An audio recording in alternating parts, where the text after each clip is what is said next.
Nous vous prions de nous excuser parce que nous faisons face à quelques problématiques techniques, parce que ça c'est les aléas du live. Walillah ilhamd. Allah ne fait que le bien et effectivement ce live-là, on souhaitait le consacrer, on souhaite le consacrer à la prière et c'est une continuité de des deux premiers lives qui se sont concentrés sur l'importance de cette prière, l'importance de cette adoration, ses mérites, ses bienfaits et le danger qui guette ceux qui la négligent.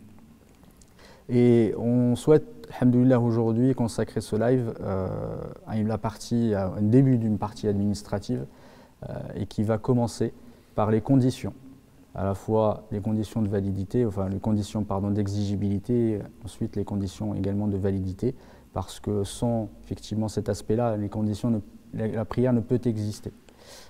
Barakallahu fik Cheikh d'avoir accepté notre invitation pour parler davantage en détail de ces aspects-là pour montrer effectivement ces conditions-là à nos téléspectateurs qui nous regardent et offrir à nos auditeurs qu'Allah les récompense par le meilleur. Barakallahu fik Cheikh.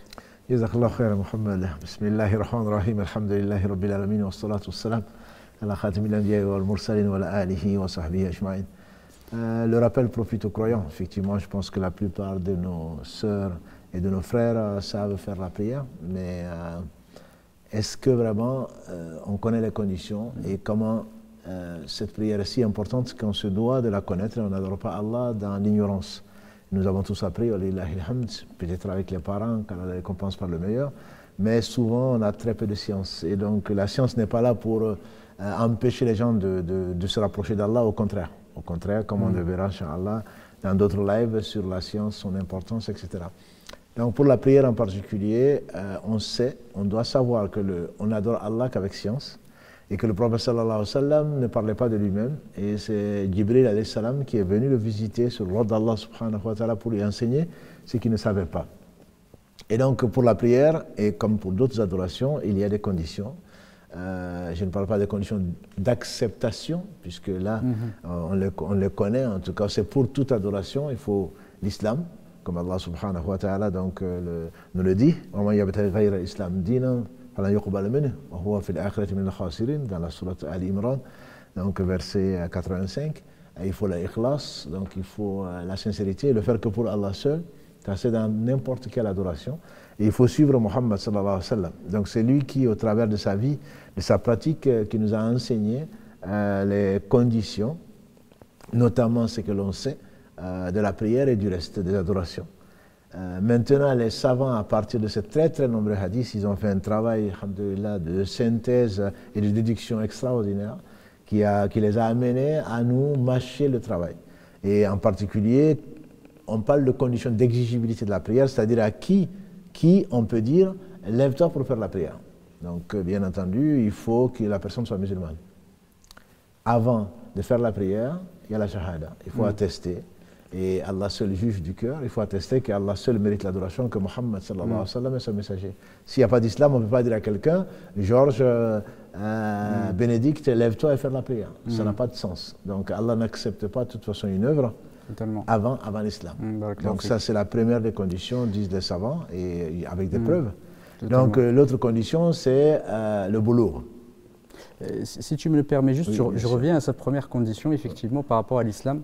C'est vrai que l'islam est une condition à l'unanimité de ulama sur l'acceptation, en tout cas sur ce qu'on appelle shartu as-sihha, sur par contre, Shartul Wujub, il y a des divergences quand même entre les ulama sur cet aspect. Et c'est important parfois pour le ramadan, sur cette partie-là, parce que j'aimerais bien, si tu peux en parler effectivement par rapport à ça. Non, barakallahu fik, c'est parce que si on est jugé sur une chose, c'est qu'on est responsable. C'est ça. Absolument. C'est peut-être avec le boulot, on le verra, mais à partir de l'adolescence, de la responsabilité, donc la personne est responsable de ce qu'elle fait, donc elle sera jugée dessus. Donc on ne peut pas dire à quelqu'un, tu ne dois pas prier, et en même temps, pourquoi tu n'as pas prié? Effectivement, tu as raison. Pour l'acceptation d'une œuvre, il faut l'islam. Tout à fait. Mais quant au fait de l'exigibilité, on met l'islam dedans parce qu'avant de dire à quelqu'un prie, il faut d'abord que la personne reconnaisse l'unicité d'Allah et la mission du prophète sallam qui vient conclure les autres missions. Donc c'est dans ce sens-là. Mais il est clair que pour le ramadan, pour le reste, comme pour la prière, les gens vont être jugés dessus. Totalement. Et on a déjà dit, et c'est très important que nous réfléchissions et que nous améliorons nos rapports avec Allah, qui passe toujours par ce qu'il a rendu obligatoire, notamment la prière. Totalement. La première chose, tu nous l'as rappelé, la première chose sur laquelle l'homme sera interrogé, c'est la prière. Si la prière est bonne, Allah, il accepte tout. Donc c'est vraiment central. Et quand on parle de l'islam, cette première condition sur laquelle les savants sont unanimes, ce n'est pas effectivement dans le sens de ce n'est pas exigé de la personne. Oui. Mais avant d'appeler la personne à prier, puisque même si elle prie, la prière n'est pas valable, voilà, effectivement, il faut que la personne soit musulmane. Totalement. Ensuite, il y a le boulour, on peut parler soit du boulour, on va commencer par celui-là. Donc c'est l'âge on ne parle pas de la puberté si on veut. À partir de la puberté, l'homme est responsable, la femme aussi. Parce que le prophète sallam a dit, le fameux hadith qui est bien connu, la plume est levée, donc sauf sur 3, donc l'enfant jusqu'à ce qu'il soit pubère, et donc il y a l'autre aussi, l'enfant bien qu'il ne soit pas responsable, est tenu quand même d'avoir l'enseignement de la prière. Totalement. Comme l'a dit le prophète sallam, ordonnez, mourou, donc ordonnez à vos enfants la prière à 7 ans.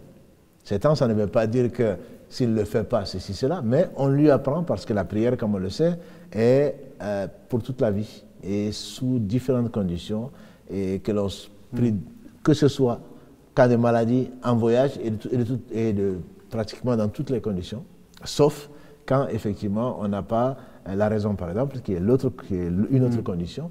Mais enseigner l'enfant la prière est une recommandation particulière du prophète sallam à partir de 7 ans. Même si l'enfant peut faire accompagner ses parents, il n'en a pas à l'obliger, entre guillemets, à venir prier avec nous. Si le jeûne, c'est 1 fois par an, la prière, c'est 5 fois par jour. Donc, et à partir de 10 ans, on doit être plus insistant, voire utiliser des moyens coercitifs. On dira, parmi ces moyens, les moyens qui marchent, comme les cadeaux, comme les privations, etc., etc. Voilà, donc l'enfant, jusqu'à ce qu'il soit pubère, la puberté, pour dire à un enfant, lève-toi, fais la prière, on peut dire, accompagne-nous, as-tu fait la prière, mais c'est dans l'éducation et pas une obligation. Totalement. Du coup, c'est une condition de validité au sahha, ça veut dire qu'il peut prier, que sa prière est acceptée, mais ce n'est pas une condition d'exigibilité. Exactement, ce n'est pas une condition d'exigibilité, mais c'est une condition de... Si l'enfant prie, alhamdoulilah, il aura la récompense, de même que ses parents.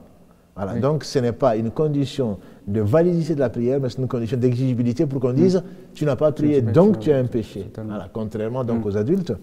Il y a donc la santé mentale. Le prophète a dit donc dans ce hadith, la plume est levée, c'est-à-dire les anges n'écrivent pas, on n'est pas responsable pour celui par exemple qui a une maladie mentale et qui ne sait pas, qui n'est pas... Même si elle fait l'acte en question, n'importe quelle adoration, l'adoration n'est pas valable dans la mesure où la personne n'est pas consciente de ce qu'elle fait. Jusqu'à ce que, donc, elle retrouve, grâce à Allah subhanahu wa ta'ala, cette santé mentale. Donc, on a dit l'islam, il y a donc la puberté ou la responsabilité, il y a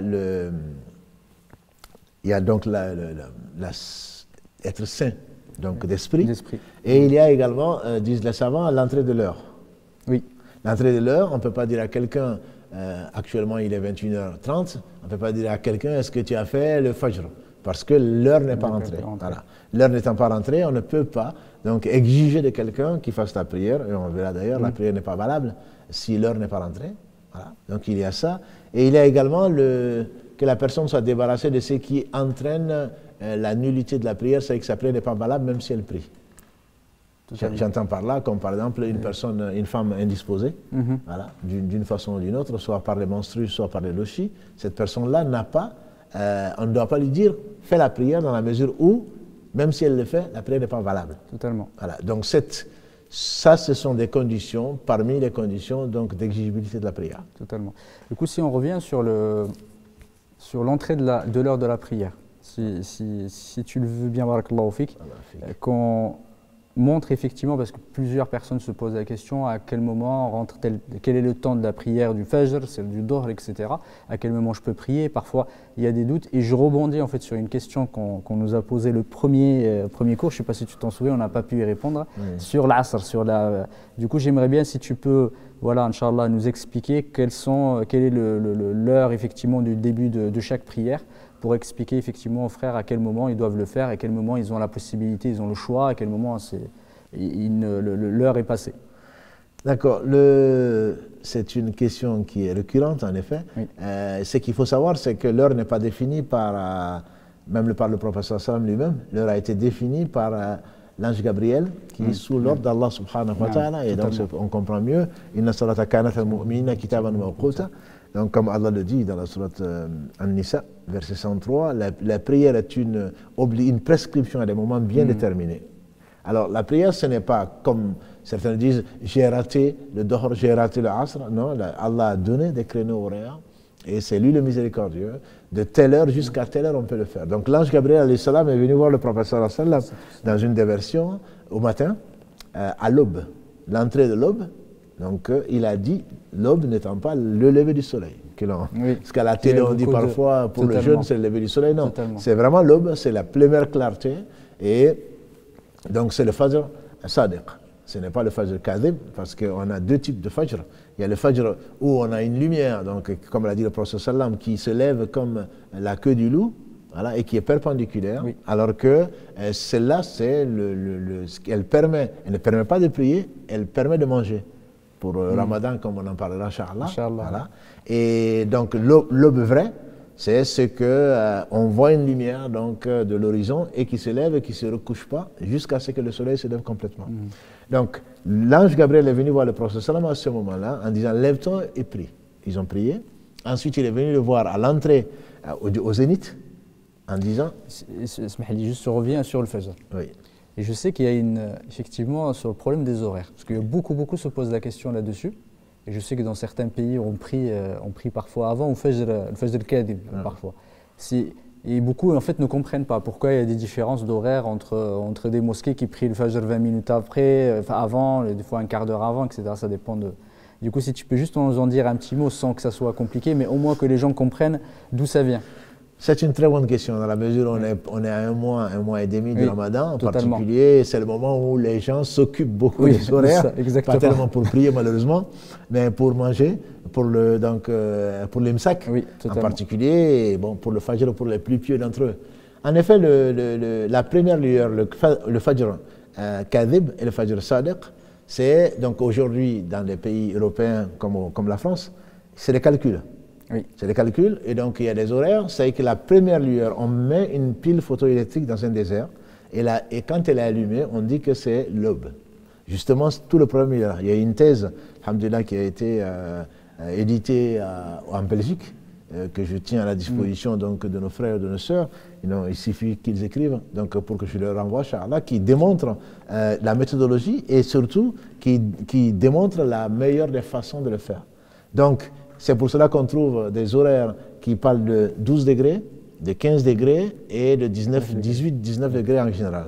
Donc la pile photoélectrique, quand la première lueur apparaît, la pile s'allume. Et donc ceux qui se basent sur cette première lueur, souvent font un calcul à 19 degrés. Et donc ce 19 degrés, qui est suivi entre autres par la mosquée de Paris et par certaines mosquées, correspond, d'après cette thèse-là, au Fajr Kadhib. C'est une lueur, mais qui disparaît.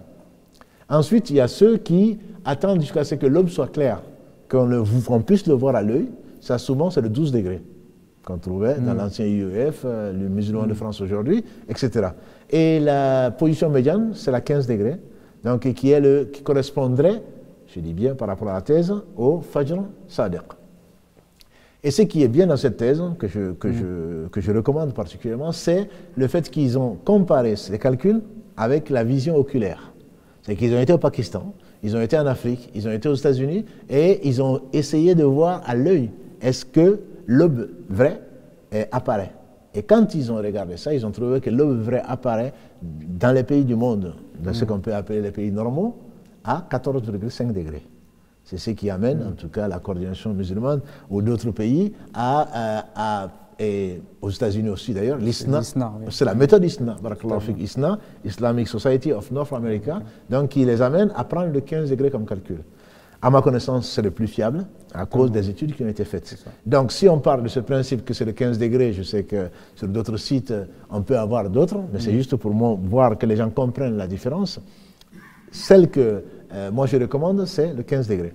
Totalement. Donc on peut aller sur n'importe quel Islamic Finder ou d'autres sites et on nous demande de choisir entre le 12 degrés, le 15 degrés ou le 18-19 degrés. Donc ça c'est, je laisse le choix aux uns aux autres, mais comme tu poses la question, c'est une très bonne question, surtout dans quelques semaines, et je sais que c'est là où le musulman se rend compte que c'est dommage que la communauté ne soit pas unie, qu'il n'y ait pas une organisation qui puisse représenter les musulmans, surtout les conseiller et les orienter. Malheureusement, les gens se sentent souvent musulmans pendant le ramadan et voient l'importance des horaires et qu'à ce niveau-là. Donc on parlait du Fajr, c'est donc la première lueur, mais vraie. Et ensuite, il est venu au zénith. Donc, et juste par le Fajr, quand est-ce que ça se termine? Je ne sais pas si tu vas en parler après. Je vais en parler après, mais tu as raison, on va arrêter là. Ça se termine avec le lever du soleil. Avant le lever du soleil, le prophète sallam a dit, celui qui a une raka'a avant que le soleil ne se lève, il a eu le Fajr. Mais, comprenons bien, on ne va pas dormir jusqu'à 5 minutes avant le lever du soleil, voilà, et à ce moment-là, on va se lever, je vais faire le Fajr, j'ai le temps, j'ai eu la raka. Non, les meilleurs moments, ce sont les premiers moments, l'entrée de l'heure. Parce que non seulement on lutte contre le shaitan, on lutte contre sa propre âme, et c'est la meilleure position de celui qui aime Allah, il aime sa rencontre, et donc on le fait. Ça, c'est pour toutes les prières sauf les Isha. D'accord. Donc, le Fajr, on disait, pour résumer, du lever de l'aube jusqu'avant le lever du soleil. Du coup, ça correspond au Shuruq qu'on voit dans les... Barakallah, c'est le calendrier, c'est ce qu'on appelle Shuruq, c'est-à-dire c'est le lever du soleil. Il ne faut pas attendre cette heure-là pour prier. Ce que je vais préciser aussi, parce qu'on a eu souvent la question, c'est qu'on parle de Fajr et de Subh. Oui, totalement. Surtout en Europe, bon, dans les pays musulmans, on entend l'appel à la prière, dont on parlera plus tard, Inch'Allah, et donc on sait que c'est le Fajr, on peut prier. Donc le Fajr, ou ce que certains appellent Sunnat al-Fajr, donc les 2 rakats qui ne sont pas obligatoires, qui sont très conseillés, qui sont des Sunnah Mu'akkada, et que le prophète faisait même à dos de monture, sur une monture. Et c'est mieux que tout ce sur quoi se lève le soleil, n'est pas une obligation, mais ne peut être prié que après l'entrée de l'aube. Totalement. Voilà. Et certains, parce que quand ils voient Shuruq, ils pensent que le Shuruq, qui est l'heure de lever du soleil, correspond en fait à une prière. C'est ça, exactement. Alors que c'est un moment interdit. Pour celui qui a déjà prié, c'est un moment qui est interdit. Donc il ne faut pas prier à l'heure de Shuruq, il faut attendre que le soleil se lève d'un arc, on dit 20-30 minutes, avant de même faire la prière de Duha qui est conseillée, qui n'est pas une obligation. Voilà. Donc ça c'est important de savoir quand on dit qu'il y a 2 raka'as avant la prière obligatoire du Fajr, certains l'appellent Subh, peu importe, ça dépend des régions, à l'Orient ou à l'Occident, il y a l'obligation qui pour un homme est à voix haute plutôt, la Fatiha et une surah, Fatiha et surah, et il y a celle qui la précède de 2 raka'as qui est très conseillée, qu'on l'appelle Sunnah du Fajr ou Fajr, peu importe, mais qui les 2 ne peuvent être priés que après l'entrée de l'aube. Parce que souvent, j'ai déjà vu des gens prier l'obligation et attendre que le soleil se lève pour prier le Fajr. Alors qu'il n'y a qu'une seule prière, l'une est obligatoire, c'est celle qui est la prière obligatoire du matin, que l'on appelle le Fajr ou le Subh, et il y a celle qui la précède, qui est Sunnah Mu'akkada, que le prophète faisait toujours. Totalement. Ensuite, donc, il ne faut pas chercher à rapprocher. Le prophète m'a dit, ne vous prosternez pas au moment du lever du soleil, ni du coucher du soleil. Les gens qui adorent le soleil, vous me dites... il y en a, oui, il y en a bien. Il y a des gens qui adorent encore le soleil et il y en aura de toute façon, il y en a eu. Donc les mages, entre autres, les gens qui adorent le soleil cherchent cette période pour se prosterner. Or, on ne doit se prosterner que devant Allah subhanahu wa ta'ala et pas devant le soleil ou une créature quelconque. Donc il y a cette période-là, sur laquelle je me suis beaucoup étalé. Le Dohr, c'est l'heure, c'est midi, heure solaire, et ça varie bien sûr, surtout en Europe, mais c'est le zénith. Et zénith passé dans les pays musulmans, souvent, c'est une demi-heure, voire 1 heure après. Mais ils se rendent très bien compte que pour la Jumu'ah, par exemple, pratiquement toutes les mosquées prient à midi et demi ou à 13h avant l'heure normale, entre guillemets, du Dohr qu'il prie. Donc c'est de ça jusqu'à le temps d'avoir 4 rakats pour faire la Asr. Ça c'est al-waqt ikhtiyari. Le waqt ikhtiyari, le waqt ikhtiyari c'est le début. On a dit le fajr, le Dohr, le Asr c'est la première heure. Le Maghrib, n'en parlons pas. Donc le Dohr est depuis le zénith jusqu'à avant l'entrée du Asr. Mais chez les Maliki, par exemple, il y a le waqt darouri qui fait que à la fin du Dohr, on peut quand même le faire, même si le meilleur moment est le début. Le Asr vient à la fin du Dohr, donc quand on ne va pas parler de la longueur de l'objet qui sera égale à l'objet, mais le Asr à 1 heure, voilà, à 1 heure, et le début du Asr, c'est le meilleur également, et qui va jusqu'à ce que, ça c'est le waqt ikhtiyari, le meilleur moment, jusqu'à waqt darouri, quand le soleil va commencer à jaunir. Voilà. Est-ce que c'est 40 minutes? Ça dépend de la région, ça dépend du moment, de la saison. Toujours est-il qu'il ne faut pas attendre, parce que ça c'est la salade des hypocrites, qui attendent, qui font du commerce, qui causent, qui font autre chose, et qui attendent que le soleil va se coucher pour faire la prière du Asr. Voilà. Et donc le Asr va jusqu'à avant le coucher du soleil. Et comme celui qui a eu une raka avant le coucher du soleil a eu le Asr, même si ce n'est pas le meilleur moment, il ne faut pas faire exprès pour le faire. Oui, totalement. Voilà. C'est pour les personnes qui ont des excuses en fait. Pour des excuses, soit ils dormaient, soit ils avaient des contraintes, et la meilleure des choses, surtout que le Asr, comme je pense que tu l'as dit, le prophète sallam a dit, celui qui rate le Asr sans excuse valable, c'est comme s'il avait perdu tous ses biens et toute sa famille. Donc c'est Salat al-Wusta, dont on a déjà parlé, la prière du milieu, Hafidh al-Salawat ou Salat al-Wusta, et donc conserver ou observer les prières, surtout celles du milieu, et on dit que c'est la prière du Asr. Maghrib, c'est après le coucher du soleil. C'est au coucher du soleil qu'on fait cette prière-là, et le temps, pour certaines écoles, comme le Maliki, est très court, c'est le temps du crépuscule. Pour d'autres écoles, on peut aller jusqu'au Isha. Voilà, le Isha étant la disparition de la rougeur du soleil, disparition complète. Et là, ce qui fait que le Maghrib, le temps du Maghrib est assez court, et toujours assez court, même si en été il est plus long, mais certains l'estiment à une demi-heure, le temps de faire les ablutions et de faire sa prière, avant que donc, les rougeurs du soleil ne disparaissent complètement. Après, il y a l'Isha. Le Isha, c'est la prière de la nuit, et c'est celle-là qu'il est conseillé de retarder, même si on peut la faire, bien sûr, à l'entrée de la nuit noire, on peut la faire, mais le mieux, le prophète sallam un jour a dit de Bilal d'aller regarder si les gens dormaient, etc. Et quand il est revenu, c'était la moitié de la nuit. Il dit, si je ne craignais d'imposer à ma communauté une chose difficile, je lui aurais imposé plutôt le Isha à cette heure-ci. Ce qui fait que quand on prie seul, le mieux c'est de la retarder. Quand on prie en groupe, il faut trouver un juste milieu, bien sûr. On va faciliter, il y a des personnes âgées, il y a des gens qui sont malades, donc on va le faire au début de l'heure. Mais idéalement, le Isha doit être retardé. Certains disent jusqu'au premier tiers, d'autres disent jusqu'au second tiers. Et l'heure de sortie de Isha, pour certaines écoles, c'est la moitié de la nuit. Voilà. Et d'autres, comme les Maliki par exemple, c'est jusqu'à l'arrivée du Fajr. Pour éviter donc les divergences, mieux vaut prier le Isha juste avant la moitié pour ne pas être considéré comme quelqu'un qui est en retard. Comment on calcule la nuit du coup? Comment on calcule la nuit? Bonne question. La nuit, on la calcule, chez les Arabes, la nuit commence avec le Maghrib et finit avec le Fajr.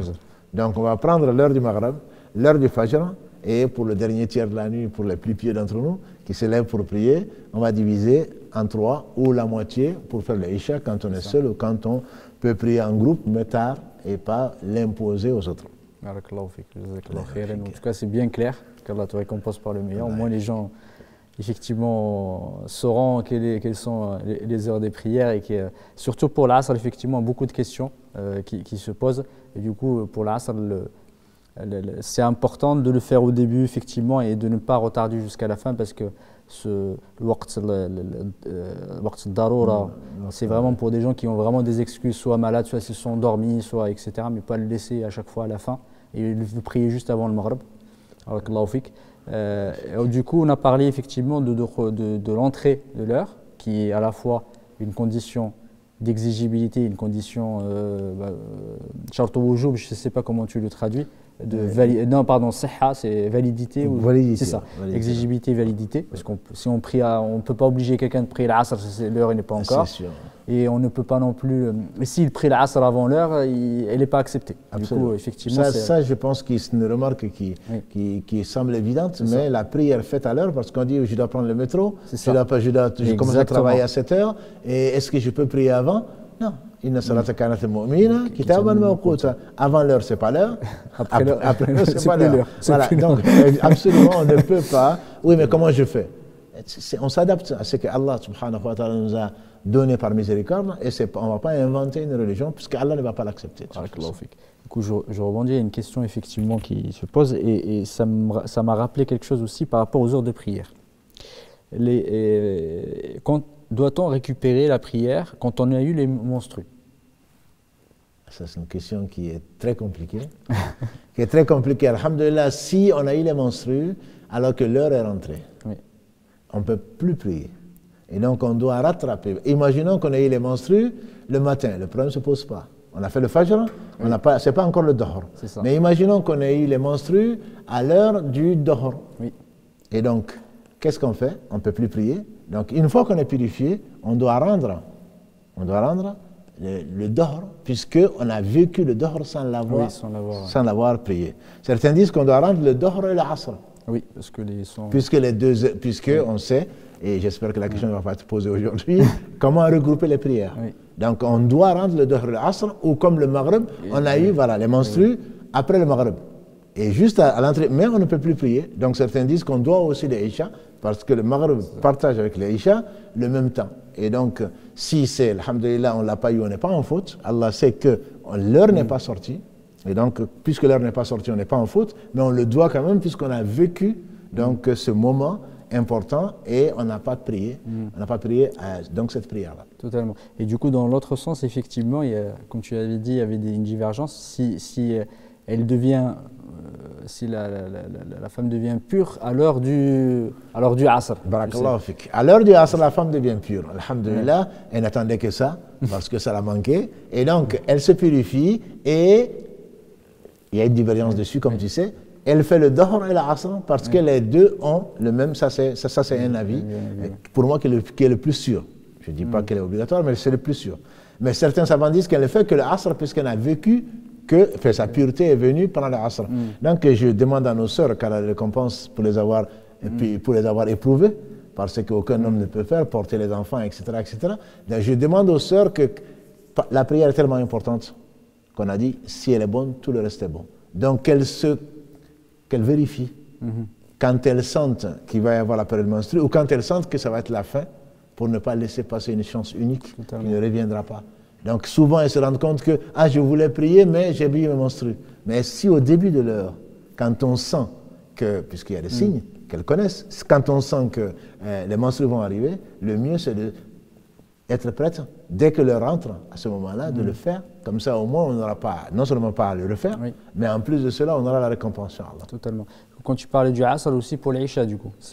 Barakallahu fik. C'est pour l'Isha, c'est pareil. C'est que cette période, c'est une période que Allah sait qui n'est pas facile, mais en même temps, comme on connaît l'importance de la prière, il faut vraiment se surveiller, et ce qui n'empêche pas, pendant la période de menstru, de faire du dhikr, qui malheureusement, je pense qu'il y a beaucoup de sœurs qui pensent parce que je ne prie pas, et donc tout s'arrête. Alors qu'on peut, mais ça c'est une autre histoire, on peut faire beaucoup de dhikr, tout ce qui rappelle d'Allah subhanahu wa ta'ala est permis, et sans discussion entre les savants. Du coup, si elle devient pure l'Asr, il faut qu'elle fasse le Dohr et l'Asr. C'est ce qui est conseillé. Et si elle devient pure à l'heure du Isha, il faut qu'elle fasse le Maghrib et l'Isha, parce que ce sont les deux prières qui sont couplées, et Allah subhanahu wa ta'ala nous permet, quand on est en voyage ou pour une raison, de pouvoir les rassembler. Donc Dohr et Asr et Maghrib et Isha. Barakallahu fik, jazakallahu khairan. Du coup, si tu pouvais passer à la condition d'après, je te laisse effectivement l'ordre, barakallahu fik. On ne va pas effectivement... Pour la condition de validité, les conditions de validité plutôt, la première et peut-être la plus importante, en tout cas, c'est la pureté. C'est la pureté, c'est la purification du corps, des habits et du lieu. Ça, c'est la chose la plus importante, et fait partie. Sans cela, il n'y a pas de prière. Allah subhanahu wa ta'ala nous demande de nous purifier, même si c'est Il y a plusieurs façons de se purifier. Ça dépend de quelle purification. Purification majeure, purification mineure. Et quand on n'a pas d'eau, qu'est-ce qu'on peut faire, etc. Totalement. Donc ça, c'est vraiment la purification du lieu. Le lieu doit être donc exempt d'impureté. Je ne parle pas de saleté, mais d'impureté. Parce que souvent on confond les deux. J'ai travaillé, j'ai sué, je suis sale, je vais aller me laver, même si le soleil va se lever, etc. Non, il s'agit de ce qui est impur, qui est connu, donc l'urine, les fesses, voilà, du sang, du pu en grande quantité, etc. Ça, je pense qu'on ne va pas rentrer dans le détail des impuretés. Et il faudrait que également les habits soient purs. Et en même temps, il faudrait que donc, la personne ait fait les ablutions, petites, mineures ou grandes ablutions, au besoin, et donc que le lieu soit pur, que la personne soit pure et que les habits soient purs. Totalement. Donc ça, c'est cette pureté-là extrêmement importante. Du coup, par rapport à la pureté, il y a deux éléments. Là, effectivement, il y a tahara min al-khabath, c'est le fait les impuretés. Du coup, il y a le corps, si on a une impureté sur le corps, etc., il faut l'enlever. La pureté aussi, comment dire, quand tu as parlé du lieu où on prie, est-ce qu'il y a des endroits où c'est interdit de prier? Il y a les endroits où il est interdit de prier, il y a les endroits où il est déconseillé de prier. Les endroits où il est interdit de prier, c'est les toilettes, où on doit éviter de prononcer le nom d'Allah subhanahu wa ta'ala. D'ailleurs, si on doit demander protection, on doit le faire. On doit le faire avant. Il y a également les cimetières, où on ne doit pas prier, justement pour fermer la porte à toute forme d'association qui est la pire des injustices, entre autres lieux où on ne doit pas prier. Et où il est déconseillé de prier, ça arrive souvent, surtout en Europe, quand on se cache, il n'y a pas de mosquée, etc., c'est les salles d'eau, où il n'y a pas de toilettes. Donc on me dira, et comment je fais? Donc on doit, quand une chose est importante, on prend ses précautions. Là, certains s'enferment dans les douches sans toilette pour prier. C'est exceptionnel. Il ne faut pas prendre ces lieux-là comme étant des lieux de prière parce que ce n'est pas le cas. Et donc ça, ce sont des endroits qui me viennent comme ça en tête pour dire où il est interdit de faire la prière. Il y a également on va dire les endroits pardon? Non, ou les animaux... Oui, plutôt les chameaux dromadaires. C'est Ma'aton al-Ibil. Tout à fait. Là où les chameaux se reposent ou dorment. Exactement. Je suppose qu'il n'y a pas beaucoup de chameaux ici, mais bon, c'est pour cela que je n'ai pas Après, ceux peut-être qui voyagent ou qui sont... Parfois, il faut faire attention, effectivement, là où ils se trouvent, on n'a pas le droit de prier. Pour les moutons, les bovins, etc., dans le hadith du prophète, il a dit qu'effectivement, éviter là où dorment en tout cas les chameaux, mais par contre, si vous pouvez le faire là où il y a les moutons et les bœufs. Et c'est ça. Les bovins. Barakallahu fik. Du coup, on a parlé de ça. On a parlé effectivement du corps, de la pureté du corps, si on a une impureté. Donc, tu as cité tout à l'heure le sang, du pu, etc. Et également les habits. Oui, tout à fait. Du coup, les habits, est-ce que tu peux... Peut-être qu'on en a parlé quand même pas mal... pendant le premier cours, mais si tu peux faire un bref rappel effectivement par rapport aux habits. Les habits, ce qu'on a dit, c'est qu'on doit porter les meilleurs habits, etc. Mais l'impureté, donc c'est tout ce qui peut être des fesses, qui peut être de l'urine, et y compris également des fesses, des urines, des animaux qui ne sont pas comestibles. Ça c'est important. Du sang en grande quantité selon certains savants, et du pu également en grande quantité selon certains savants. Tout ceci est de l'impureté. Et donc on ne doit pas, enfin quand on en voit bien sûr, il ne s'agit pas de le passer au microscope, mais quand on en voit et que c'est visible, il faut l'enlever. Quand on ne sait pas s'il y en a ou pas, ou on sait que ça a éclaboussé, à ce moment-là, la religion est facile. Le prophète sallam nous dit juste, on met,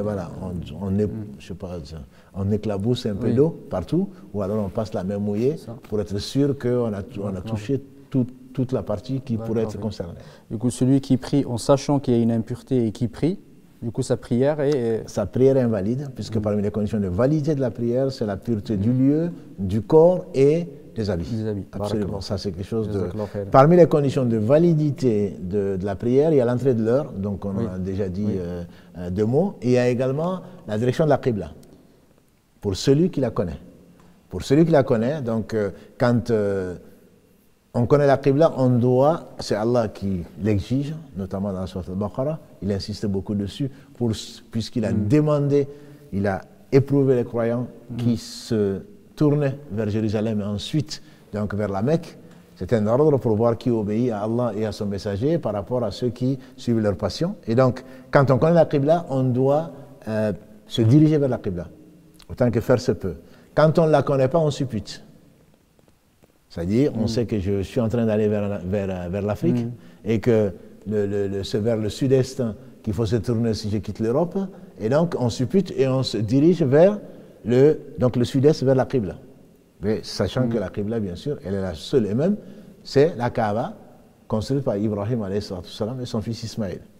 Si on ne connaît pas, donc on essaye de se diriger, et si on s'est trompé de Qibla, la prière, on doit la refaire si l'heure n'est pas encore sortie. Si l'heure est sortie, une fois que l'heure est sortie, à ce moment-là, on ne refait pas la prière, d'après l'avis, à ma connaissance, le plus fort dessus. Mais quand on connaît l'heure, quand on connaît la sortie de l'heure, on a réalisé qu'on s'était trompé, on corrige donc en refaisant la prière autant que faire se peut. Barakallahu fik. Il y a la question qui se pose aussi par rapport à la direction de la Qibla, ceux qui voyagent en train, en avion. Comment il fait? Parce qu'effectivement, est-ce qu'il faut absolument qu'il aille chercher la direction de la Qibla pour prier? Quand l'avis que je connais, qui me paraît le plus convaincant, quand on dispose de son moyen de transport, pour l'obligation, on doit descendre et prier. Et quand on ne dispose pas, et que quand on sait que quand on descend à un arrêt, le train ne nous attend pas, encore moins l'avion, on ne va pas dire au pilote d'atterrir d'atterrir à Brazzaville pour pouvoir faire sa prière. Non, à ce moment-là, on fait ce que l'on peut, on se dirige vers où on veut, où que l'on se dirige, Orient vers Occident, on trouve la face noble d'Allah subhanahu wa ta'ala, la yukallifu Allahu nafsan illa wus'aha, Allah ne charge aucun homme au-dessus de ce qu'elle peut supporter. Mais si on est en train, par exemple, ou en voiture, ou en car, parce qu'en voiture, à prier, on doit pouvoir s'arrêter. Souvent, les gens préfèrent rester en voiture ou je suis dans le bus quand ça peut s'arrêter. Allah nous donne des conditions faciles pour pouvoir voyager. On peut regrouper donc le Dohr al-Asr, le Maghrib al-Isha. Je ne connais pas de cas où on voyage pendant 12 heures. Je ne parle pas de l'avion, je parle du bus, etc. Mais si il pleut ou autre chose, on prie comme on peut. La vie et la santé l'emportent sur les exigences entre guillemets administratives. Mais dans tous les cas, on se dirige vers la Qibla si on peut. Si on peut prier debout, on prie debout. Si on peut prier debout, on prie assis. Et ensuite, quelle que soit la direction prise par le véhicule, cela ne change pas donc la validité de la prière. Barakallahu fik, jazakallahu khairan. Du coup, on revient effectivement à la pureté. Et c'est un élément qui est important, la taharatu min al-hadath. Effectivement, ça va nous amener au wudu. Et on a aimé aujourd'hui, Inch'Allah, de vous faire effectivement un cours pratique pour le wudu. Et on aimerait, Inch'Allah, au moins vous remontrer effectivement comment. Les frères, si vous pouvez vous préparer, Inch'Allah, pour le wudu, Inch'Allah. Barakallahu fikum.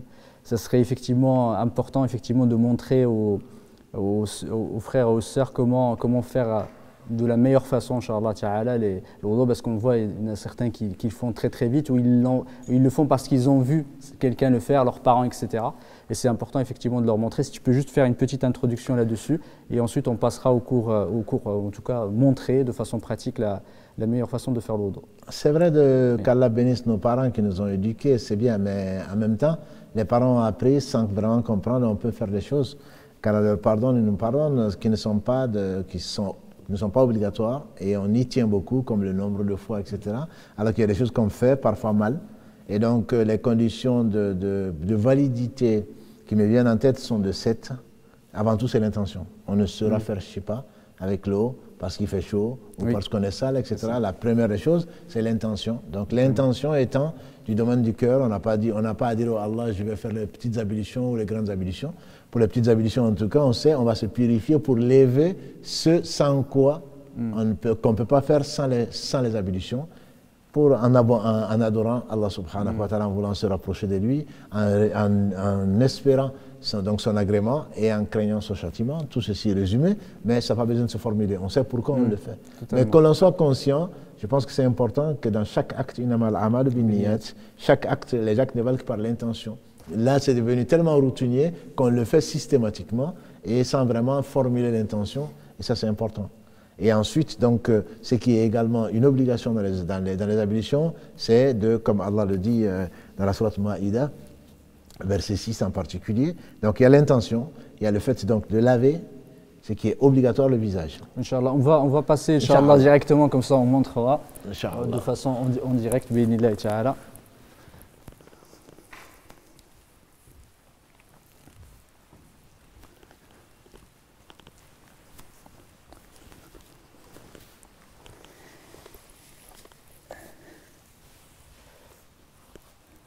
Du coup, Cheikh, si tu peux Inch'Allah, nous guider comme ça.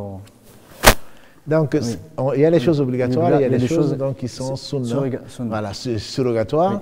Oui. Et pour commencer, on doit déjà dire Bismillah. Ça, c'est pour commencer, c'est toujours mieux. Ce n'est pas une obligation pour la plupart des savants. Voilà. Donc, on doit se laver les mains. Le prophète sallam se laver les mains. Avant de le mettre dans le main, là, alhamdulillah, on a deux choses. Donc, on doit se laver les mains. Et ensuite, donc, on va laver ses mains. Ce qui est obligatoire, c'est de se laver donc la bouche et le nez en même temps, d'après une façon de faire. Voilà, l'autre, ça c'est le madmada, le fait de le faire, c'est conseillé.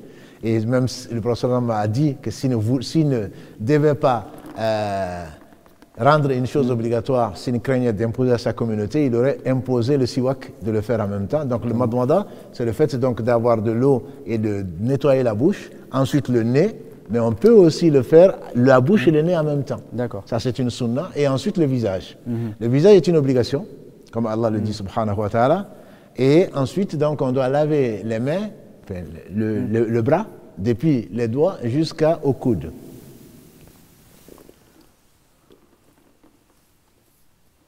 Du coup, c'est important. C'est important. Ce qu'il vient de faire, c'est très important dans la mesure où le fait d'avoir lavé les mains, au début, n'est pas une obligation. Mais le fait de laver les mains jusqu'au coude, comme Allah l'a dit, ça amène à laver les mains à nouveau et surtout de faire passer de l'eau entre les doigts. Ça, s'il veut bien le refaire pour qu'on le voit, on le prend de là où Allah a dit jusqu'au coude. Donc on commence des mains jusqu'au coude et en lavant très bien entre les doigts. Donc la main droite, ça c'est une sunna de commencer par la main droite, comme le faisait le prophète sallam, et ensuite la main gauche. Et ce qui est également obligatoire, c'est la tête donc, et les oreilles. Donc ce qui est obligatoire, c'est de faire passer l'eau de la tête sur le premier aller, voilà, ça c'est une obligation, et le retour est une sunna. Le retour est une sunna, et de ensuite mettre, comme il le fait, donc l'index à l'intérieur de l'oreille et donc le pouce à l'extérieur de l'oreille. Donc ça, ce n'est pas une obligation. Ce qui est une obligation, c'est la tête. Donc on a dit l'intention, le visage, les mains, donc le bras plutôt jusqu'au coude, des mains jusqu'au coude, ensuite la tête et ensuite les pieds. Donc l'autre frère Mohammed, barakallahu fi, qui est souvent caché, voilà, c'est lui qui est en train de faire les ablutions. Karim, on ne le voit toujours pas. Voilà, donc là, le pied, c'est jusqu'aux chevilles. Jusqu'à la cheville, donc, on le lave et le prophète a insisté, attention, le feu et le talon. Oui, donc, il faut vraiment bien laver et jusqu'à, donc, au niveau de la cheville et en prenant soin, effectivement, de passer les doigts entre les orteils et de veiller à bien, donc, laver tout le pied, y compris, donc, le talon. Y compris le talon, et bien remonter donc jusqu'à la cheville. Ce qui est conseillé, qui n'est pas une obligation, c'est de laver un peu au-dessus donc du coude. Voilà. Ça, c'est Abu Huraira dans sa version qui dit remonter, et le prophète sallam a dit, notamment donc, par rapport aux ablutions, je reconnaîtrai ma communauté. On dit comment tu vas la reconnaître? Il dit est-ce que quand vous avez des chevaux qui sont marqués et qui ont les pieds et le reste blanc, est-ce que vous n'allez pas les reconnaître? On dit oui. Il dit je reconnaîtrai ma communauté par donc, les traces des ablutions qui seront illuminées au jour du jugement dernier. Donc on va essayer de recommencer là maintenant pour voir plus simplement comment est-ce qu'on le fait. Bismillah. Donc il va laver ses mains et le faire 3 fois est une sunna. Même si on le faisait une fois, ça suffirait. Ensuite donc c'est Voilà, donc là on va le faire, on va faire la totale. Donc 3 fois laver les mains. Ensuite la bouche également, donc 3 fois, toujours avec la main droite, hein, puisque c'est la sunna du prophète sallallahu alayhi wa sallam. Si on le faisait avec la main gauche, les ablutions seraient quand même valables. Voilà, mais là il le fait avec, en passant donc le doigt à la place du siwak. Une madmada aurait suffi. Et donc maintenant c'est le nez.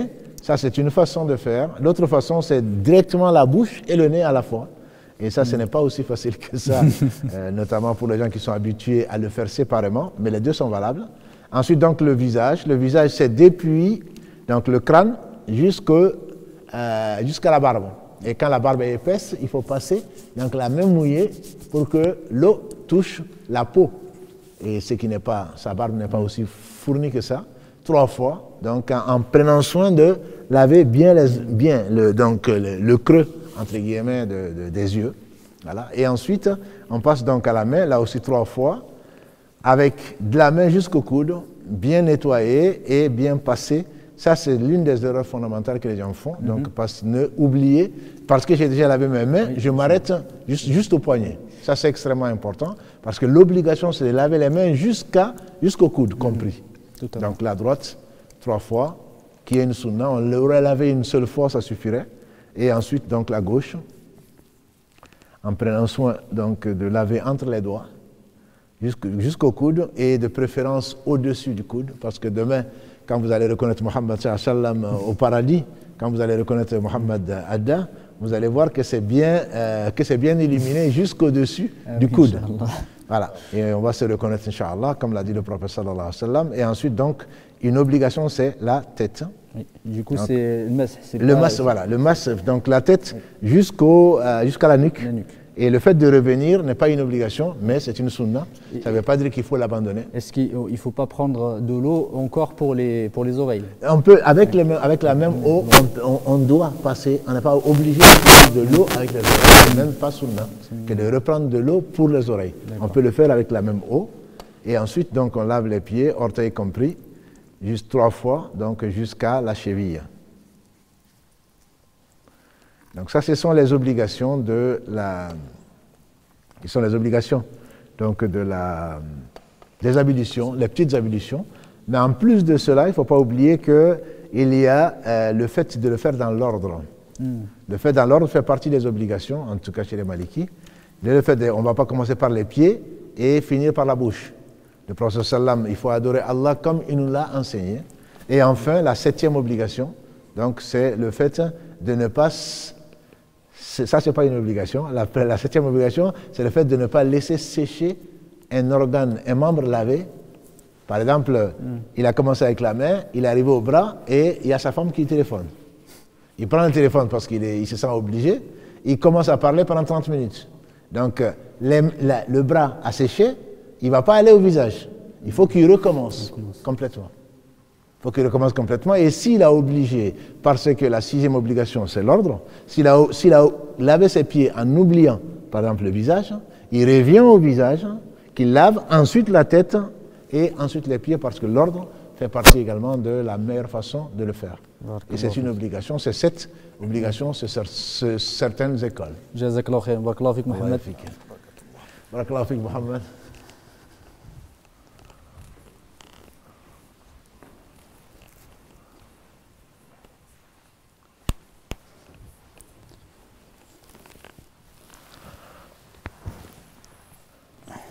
Alhamdulillah, on va reprendre, Jazakumullah khair, effectivement, par rapport à cette démonstration. Effectivement, du coup, on a parlé effectivement de la condition de tahara, on a dit istiqbal al-qibla. Qu'est-ce qui, effectivement, quelles conditions restent pour la prière? Parce que tu as parlé tout à l'heure de la niya, du coup, c'était effectivement, quand parlant des ablutions, mais c'est aussi le cas pour n'importe quelle adoration. Absolument, pour la prière elle-même. Oui. L'une des conditions, en tout cas certains la mettent, certains ne la mettent pas, parce qu'on dit c'est avant la prière, peu importe, pour la prière, il faut, la première condition de toute adoration, c'est l'intention. On a dit, elle ne se formule pas, sauf pour le hajj et la umrah. Et ensuite, pour la prière, il y a le fait, on se met devant la qibla, On a vu pour la validité quand on la connaît, et ce takbirat ihram. Donc c'est le fait de dire le premier Allahu Akbar qui interdit toute autre chose qui n'est pas dans la prière. C'est pour ça qu'il a appelé ihram, comme si on avait mis un habit pour faire le hajj ou la umrah. Donc là, ça interdit de manger, de parler autre chose que ce qui est dans la prière, de boire, de rire, etc., etc., qui donc vont annuler la prière. Après takbirat ihram, ce qui est une obligation, c'est la récitation de la Fatiha. Du coup, on est rentré vraiment dans parce que là, on est en tout cas par rapport aux conditions. Oui. On a fait effectivement le tour des conditions de validité. De validité. Non.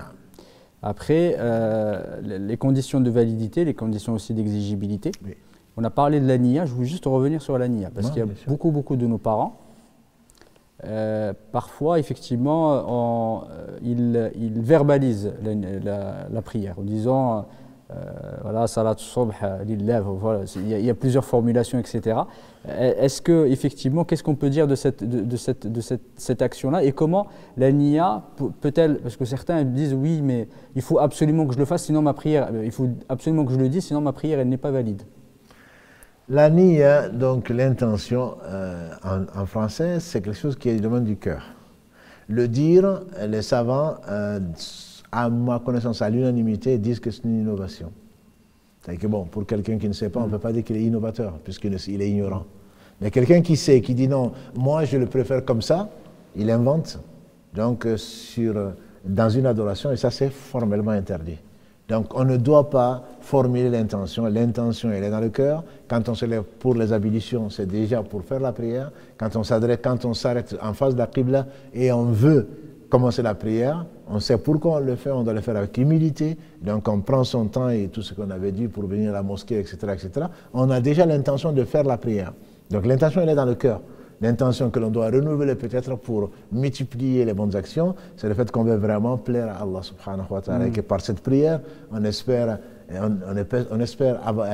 être lavé de nos péchés, d'être rapproché d'Allah, d'avoir la satisfaction d'Allah et d'être éloigné de son kourou subhanahu wa ta'ala. Mais on ne doit pas formuler Allahumma inni nawaitu, Allah j'ai l'intention de, voilà, telle prière, telle autre, avec 4 rakas, voilà, etc., etc. Ça c'est de l'innovation. Oui, totalement. Après, il y a des divergences effectivement, parce que c'est une pratique qui dans certaines écoles, effectivement, qui existe, comme chez les Malikites et d'autres, effectivement, qui formulent, quand on lit leurs livres de jurisprudence, mais effectivement, le prophète alayhi salatu wassalam, on n'a jamais rapporté de lui ni de ses compagnons que quelqu'un a formulé la niya, et même pour le pèlerinage, ils disent que certains ulama disent que c'est même pas une formulation de la niya, c'est juste une verbalisation, en fait, de la charia. Voilà, mais comme ils ne sont pas fous, en le verbalisant forcément, labayk Allahumma labayk.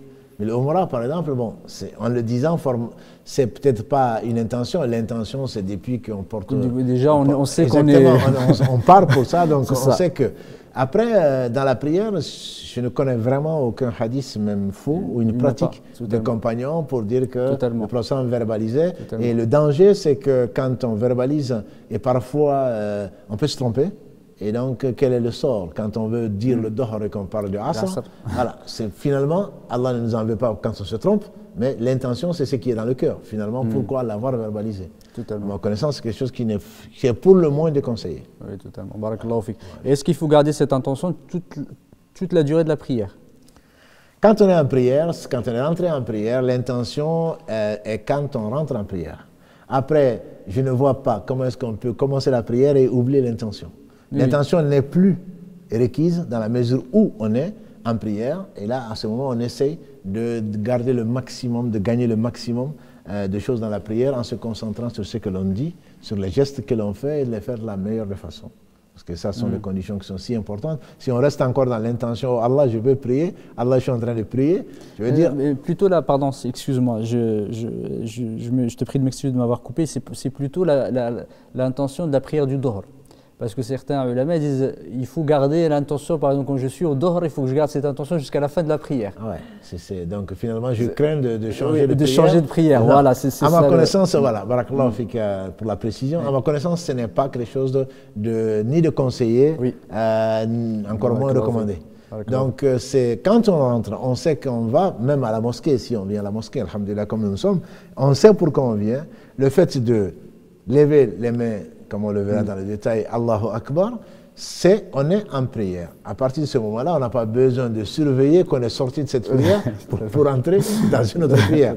À ma connaissance, je ne vois aucun dalil, aucune preuve nous obligeant à le faire et même nous conseillant de le faire. Oui, surtout que pendant la prière, parfois on est concentré, parfois concentré. On devrait être concentré dans la lecture du Coran, voilà, on ne peut pas garder effectivement totalement. Et parfois dans aussi. Le dhikr que l'on fait. Oui, exactement. Et ça nous arrive aussi de réfléchir à plein d'autres choses. Parfois c'est compliqué effectivement de la maintenir du début à la fin parce que certains ulama ils disent oui, il faut absolument renouveler pendant le coup, sinon on sort. Parce qu'effectivement, ce que je voulais te poser comme question à la suivante, c'est est-ce qu'on peut changer de niya, enfin en tout cas de prière pendant la prière. C'est-à-dire que je faisais dohr, j'arrive, imaginons. Je prie, je devais prier dohr, je me suis déjà rendu compte, mais c'est plus de dohr, c'est l'asr. Qu'est-ce que je fais? Qu'est-ce que je fais? C'est une question qui vient juste d'être posée avant le Isha, au cours qu'on a fait tout à l'heure. Et si l'avis est de changer de niya, à ma connaissance, c'est un avis qui est extrêmement minoritaire. Une fois qu'on a commencé, soit on traduit, on abandonne la prière obligatoire, puisque ce n'est pas celle-là, oui. Et on finit en faisant une prière surrogatoire, une nafila, et sinon, changer du dohr au asr ou du asr, non, finalement je change d'avis, ce n'est pas valable pour une prière qui est obligatoire. Ce n'est pas valable. Et donc, une prière surrogatoire, c'est toujours du dhikr, c'est toujours de la récitation du Coran. Ça nous comptera chez Allah, mais je vais changer de prière finalement si je renonce à Allah, c'est pas le dohr que je veux faire, en fait c'est le asr que je veux faire, c'est quelque chose qui n'est pas admis à ma connaissance. D'accord, du coup il faut soit continuer à la fin, soit on continue jusqu'à la fin, soit on arrête. On arrête, ça c'est permis, on arrête et on change d'intention sans me dire oh Allah pardonne-moi, je vais astaghfirullah, mais c'est le asr. Non, on sait pourquoi on a coupé, parce que l'intention n'était pas là, c'est pas la bonne intention, et on change d'intention. Et ce n'est pas comme quand on veut faire du bien. Shaitan nous dit, je le faisais pour mon beau-père, maintenant je vais le faire pour Allah. Ça c'est conseillé, mais dans la prière, on ne peut pas, quand c'est une adoration qui est obligatoire, quand on commence avec l'intention de faire telle prière et on ne doit pas la changer.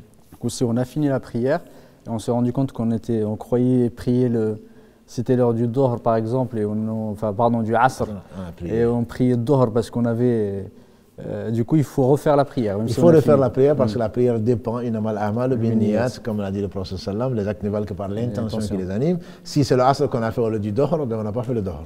Voilà, donc on revient, on fait le dohr et l'heure du asr n'est pas rentrée de toute façon. Donc, enfin, a priori, si on ne la fait pas en retard, comme ceux qui disent je rattrape la prière, donc si on doit faire le dohr, on a pensé au asr, l'heure du asr n'est pas rentrée, la prière n'est pas valable. L'entrée de l'heure est une obligation, c'est une condition de validité de la prière. Alors, puisqu'on s'approche effectivement de la fin du cours, par rapport aux questions tout à l'heure on en a parlé par rapport à la femme qui a ses menstrues, est-ce que au moment effectivement elle devient impure, elle doit prier, soit dans l'asr, la question se pose, si pendant l'asr, on avait dit qu'elle devait prier aussi au dohr, effectivement pour l'isha aussi elle doit rattraper aussi le maghrib, selon l'avis le plus convaincant de ce que tu nous as enseigné, barakallahu fik. Pour celui qui rentre dans l'islam, à l'heure du asr, il fait sa shahada, il prie, voilà. Est-ce que c'est pareil? Est-ce que c'est la même chose? Alhamdulillah, celui qui rentre dans l'islam grâce à Allah, c'est qu'Allah l'a aimé, il lui a donné ce qu'il donne aux gens qu'il aime. S'il rentre, le dohr pour lui n'est pas une obligation. Oui. Donc celui-là, il doit faire le asr. Et j'en ai vu très peu. Généralement, quand ils rentrent, ils prennent le certificat et ils s'en vont. Voilà, donc, ils ne savent pas prier ni quoi que ce soit. Ce n'était pas le cas des gens ce n'est pas les gens d'avant. Les gens d'avant, ils attestaient, ils n'avaient pas besoin d'un discours d'une heure pour ça, ils attestaient. Et Allah a dit ceci, ils se levaient, ils priaient avec les gens. Voilà. Et ça, je pense que cette attitude de simplicité, de sincérité surtout, je pense qu'il faut avoir. Le peu que l'on sait, le prophète sallam a dit à quelqu'un qui ne connaissait pas la Fatiha, de celui qui ne connaît pas la Fatiha, il prie quand même. Et il dit, Subhanallah, Alhamdulillah, La ilaha illallah, Allahu Akbar. C'était un arabe, donc il savait ce qu'il disait. C'est plus facile pour eux que pour le non-arabophone. Mais il ne s'embarrassait pas. Non, non, moi, je n'ai pas encore appris ça. Il met un mois à l'apprendre et encore, quand il l'apprend, voilà, je vais attendre d'apprendre de ceci. Et rien ne te garantit que tu ne vas pas mourir avant. Et tu seras certainement jugé sur ce mois où tu as été musulman, où tu n'as pas prié. Voilà. Donc, je pense qu'il faut un peu plus de sérieux, un peu plus de respect vis-à-vis du Seigneur et un peu plus de sincérité et de mettre en pratique. Et si on se trompe, alhamdulillah. Ce n'est pas parce qu'on n'a pas appris la Fatiha qu'on ne peut pas prier. Et souvent, malheureusement, quand les gens rentrent dans l'islam, qu'ils soient d'anciens musulmans ou de descendance de musulmans ou des gens qui ne connaissent pas l'islam, il faut être sincère, demander à Allah. Et avec le peu que l'on sait, il se peut que ce soit la meilleure prière. Voilà. Donc je rappelle à mes frères qu'il faut essayer de mettre en pratique cette prière et de ne pas écouter les charlatans qui vous disent puisque tu viens de rentrer dans l'islam, c'est pas grave, tu peux prier une fois par jour ou 2 fois par jour, parce que j'ai déjà entendu ça. Avec quel argument, je ne sais pas. En tout cas, effectivement, par rapport à ça, celui qui était fou, voilà, qui n'avait pas effectivement sa raison et qui se réveille, ça devient, c'est pareil que pour celui qui rentre en islam, c'est à peu près les mêmes. Alhamdulillah, celui qui n'avait pas sa raison, ou même celui qui est sorti de coma, par exemple. Totalement. Absolument. Donc ceux-là, ils n'ont pas vu passer ce temps-là, c'est comme s'ils ne vivaient pas, ils n'étaient pas responsables, ils n'ont pas à rendre. Donc à rendre cela, même si chez certains malikis, ils disent que c'est mieux de le faire, mais ce n'est pas une obligation, ce n'est pas une exigence pour eux, dans la mesure où ils n'étaient pas vivants, entre guillemets, ils n'étaient pas en tout cas responsables au moment où ce temps du Dohr ou du Asr, ce temps de prière est passé. Ils n'étaient pas conscients, ils n'étaient pas responsables en tout cas. Du coup, ils ne rattrapent pas. Ils n'ont pas, c'est sûr que ce n'est pas une obligation de rattraper. S'ils le font, ce serait recommandé pour eux, puisque on est donc celui qui a fait le bien du point d'un atome le verra, ils le verront dans leur balance le jour du jugement dernier, mais ils ne sont pas obligés de le faire. D'ailleurs, ça m'a rappelé tout à l'heure sur l'importance de la prière, et en parlant effectivement de ceux qui ne sont pas musulmans. Certains ulama, il y a une divergence là-dessus, ils disent que si un non-musulman prie, il rentre dans l'islam. Ça, c'est par exemple selon Abu Hanifa, et c'est l'avis aussi des Hanbalites. Ils disent que pour les Hanbalites, c'est la seule adoration. Après les shahadas, de toute façon, ils disent que si tu vois quelqu'un prier et qu'il n'était pas musulman, il atteste qu'il est musulman. Même si, voilà, certains chefs, il a un autre avis, il a dit ça dépend où est-ce qu'il le fait. Est-ce que c'est en terre d'islam ou en terre qui n'est pas musulman? Parce qu'en terre d'islam, il va le faire par riya'an, pour ostentation, ou plutôt pour se prémunir de quelque chose. Du coup, voilà, on ne va pas lui attester. Mais du coup, en tout cas, par rapport à cette importance-là, ça m'a un peu marqué. Le fait que certains ulama, pour la prière, ils disent voilà, quand tu vois quelqu'un prier, même s'il n'était pas musulman, tu dois dire Dahiran, en tout cas par rapport à l'apparence que dit les musulmans. Tu peux attester pour lui que tu l'as vu prier. C'est ça. Après, maintenant, son cœur, tu le laisses à Allah. Exactement. S'il n'a pas fait la shahada, tu ne l'as pas entendu, au moins la shahada, il l'a fait dans la prière, a priori. Ça. Exactement. Voilà, donc bon, c'est tout à fait logique. Et de toute façon, comme le fait dire l'imam Malik, si nous avons 99 arguments pour dire que quelqu'un n'est pas musulman et qu'il y a un doute, on a un doute sur 100, on préfère garder ce doute-là et ne pas faire sortir de quelqu'un de l'islam. Je pense qu'on a fait le tour des conditions.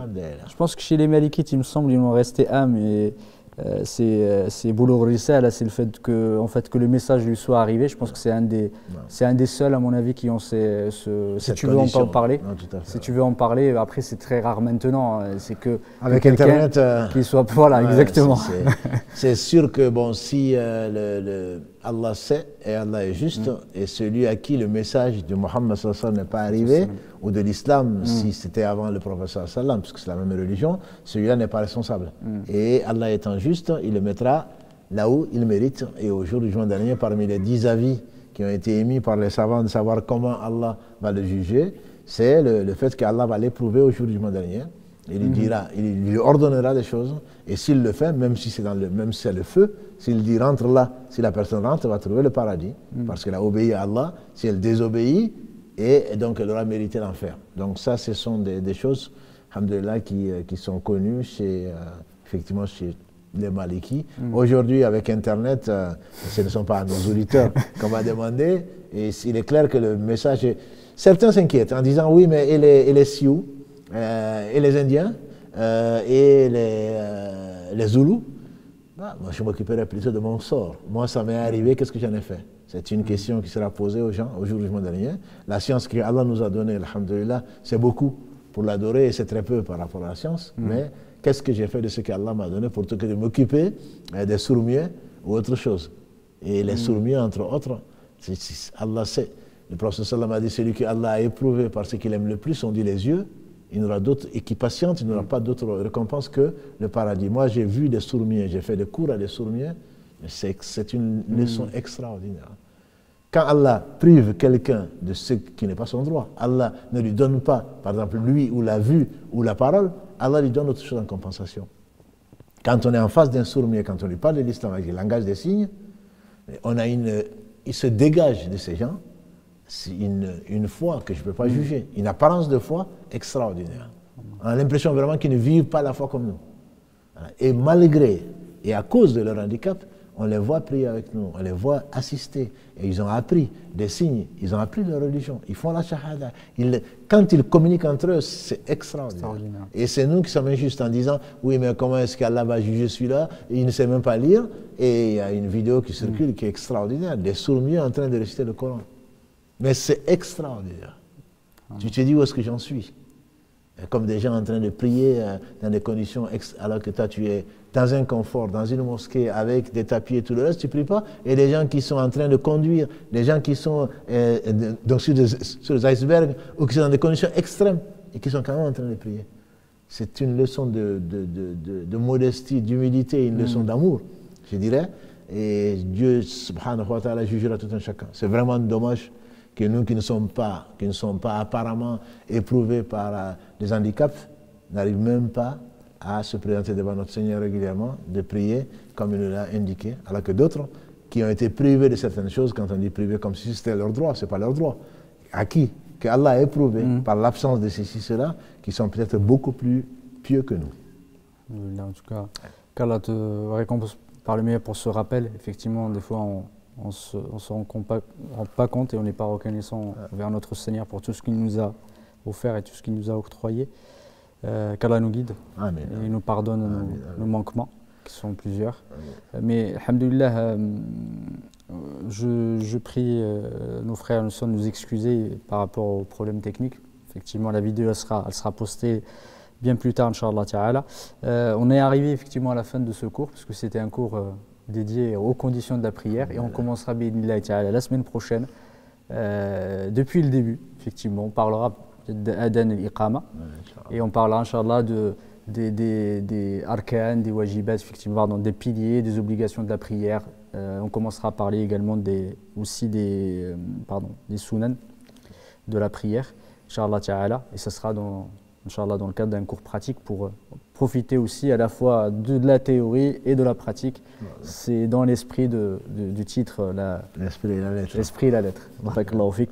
Jazakumullah khairan. Et avant de terminer, on passe à l'énigme, j'espère que quelqu'un a... Je craignais que tu l'oublies, alhamdulillah, tu as l'esprit présent. L'énigme donc, c'était un guide. Un guide, et nous avons dit également... c'est un guide, ce sera un témoin et en même temps un critère d'élection. Et c'est les trois personnes, qu'Allah les bénisse, m'ont parlé, les trois réponses presque bonnes, c'est le Coran. Mais ce n'était pas à ça que je pensais. Je pensais à, effectivement, on avait parlé dans le live du mardi, que Ahlul Coran, Ahdullah wa Khasatu. Les gens du Coran sont les gens que Allah a choisis et ce sont ses privilégiés, entre guillemets. Mais moi, je pensais à Ahl-Kitab et je pensais au Kitab. Le livre en général, le Coran en fait partie. Ya Ahl-Kitab. Allah laisse tous les non-musulmans, entre guillemets, qui n'acceptent pas de parler, de croire à Muhammad sallallahu alayhi wa sallam. Je vous ai élu, je vous ai envoyé le livre et des prophètes. Ya Ahl-Kitab. Et le Kitab, bien entendu, le livre va être posé. Et c'est un guide, et Allah parle de la Torah, de l'évangile comme des guides. Donc, tout livre que Allah a révélé, si ça vient de lui, est un guide. Et nous avons chacun des livres qui seront exposés avec tout ce que nous avons fait. Et le fait d'avoir reçu un livre de la part d'Allah subhanahu wa ta'ala, comme il en atteste, fait de la personne qui n'est pas n'importe qui. Elle a été, est une personne particulière qui doit être plus sensible au message de Muhammad sallallahu alayhi wa sallam, et donc qui est un critère d'élection. Même parmi les non-musulmans, Allah distingue les gens qui ont reçu le livre par rapport à d'autres, tant pour le mariage ou pour autre chose, d'un point de vue fiqh. Donc moi je pensais dans les livres, aux livres en général, plutôt qu'au Coran, mais bon, on va donner la moyenne, bien plus que la moyenne, aux trois qui ont proposé le Coran. Qu'Allah les bénisse. Amin, amin. Amin. Barakallahu fik, jazakallahu khairan. Alhamdulillah, qu'Allah nous guide effectivement et qu'il nous donne cet amour pour la prière et pour l'adoration et l'amour pour Allah subhanahu wa ta'ala. On va arrêter là, Inch'Allah. On vous invite effectivement à nous suivre pour le live du mardi sur l'éthique du musulman. Et Inch'Allah, samedi prochain, bi'idhnillahi ta'ala, sur la suite, sur la prière. bi'idhnillahi ta'ala. Barakallahu fikum, subhanakallahumma wa bihamdika, ashhadu an la ilaha illa anta, astaghfiruka wa atubu ilayk. Subhana rabbika rabbil izzati amma yasifun, wa salamun ala al-mursalin, walhamdulillahi rabbil alamin.